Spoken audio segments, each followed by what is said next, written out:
สบายดีน้องมื้อนี้เฮาได้หยังน้อนี่แมงแดกๆอีกแล้วพี่น้องมื้อนี้เฮาไปหาเนาะไปสวนแล้วก็หามันจะอยู่น้ำกกกาแฟหรือว่าใบไม้เนาะนี่ได้หลายเติบมื้อนี้มันจะใส่สูตรใหม่ขัวใส่ผักเทียมแนบใส่หัวสิงไข่ให้มันดับกลิ่นใบขี้หูดนะพี่น้องเนาะนี่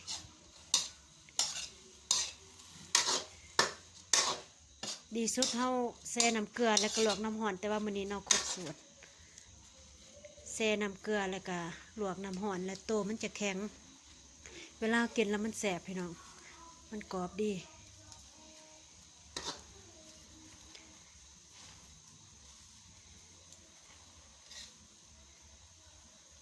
นี่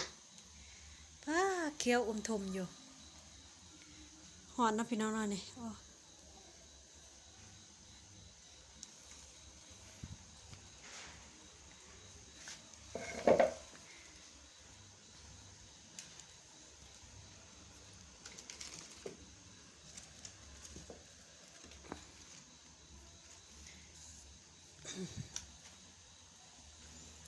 ขัวแหมๆนะพี่น้องเนาะถ้ามันบ่แหมแล้วมันสิบ่แสบ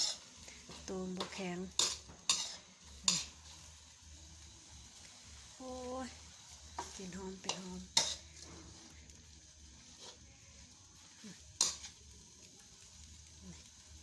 ถือว่าปีนี้ร้ายอีหลีพี่น้องเลยนี่เฮาหาเล็กๆน้อยๆซื้อนะไปเก็บพูดเนาะหาข้าวเดียวหนึ่งข้าเจ้าหาขายแต่เฮาบ่ได้ขายสิกินเองยังยาก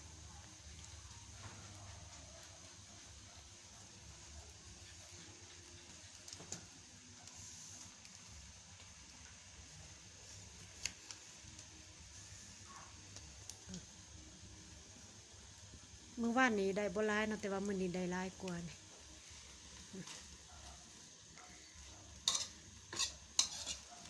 ถ้าผู้ใดลองซิมแล้วสิติดใจเลยพี่น้องแซ่บ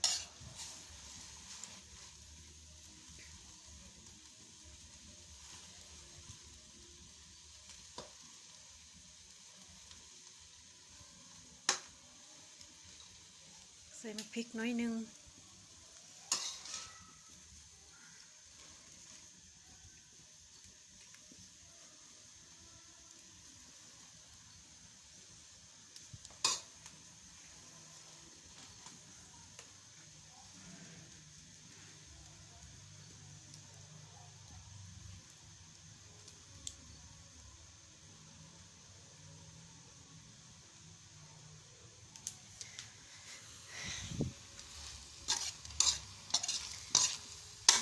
มันกรอบเนาะน้ำมันบดเลย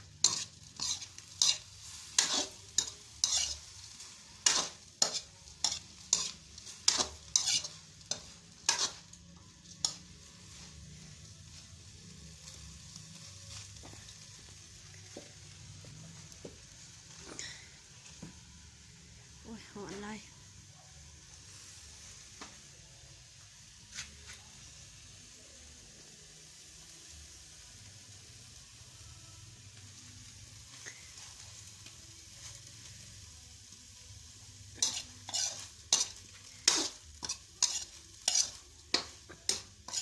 ขวาแต่ละมือเข้มพี่น้องบ่ฮู้ว่าขวามันนี่สิเข้มหรือบ่น้ำบ่ได้สิ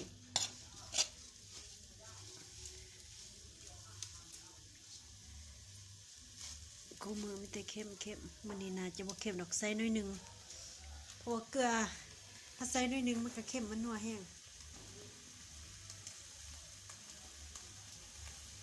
ถ้าอยู่ในเมืองนี่แม่นบ่มีเด้อพี่น้องเอ้ยมีแต่อยู่บ้านนอกเฮา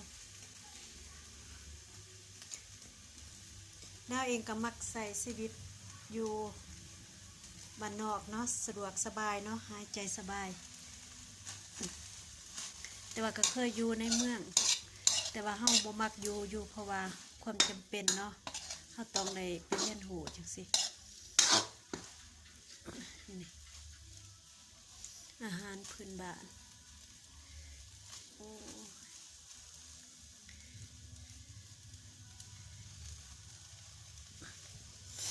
มันกรอบๆพี่น้องมันจะกินแซ่บ นี่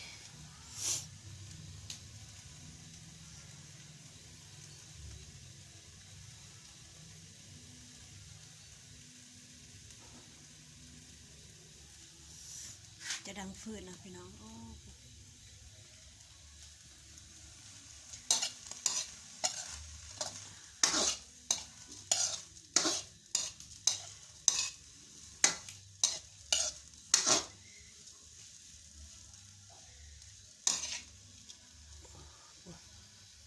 โอ้สีสันนะพี่น้องตากินขนาดคน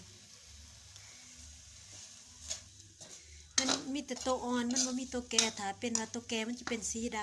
ำตัวอ่อนมันจะเป็นสีเขียวเวลาเราขวามันก็เขียว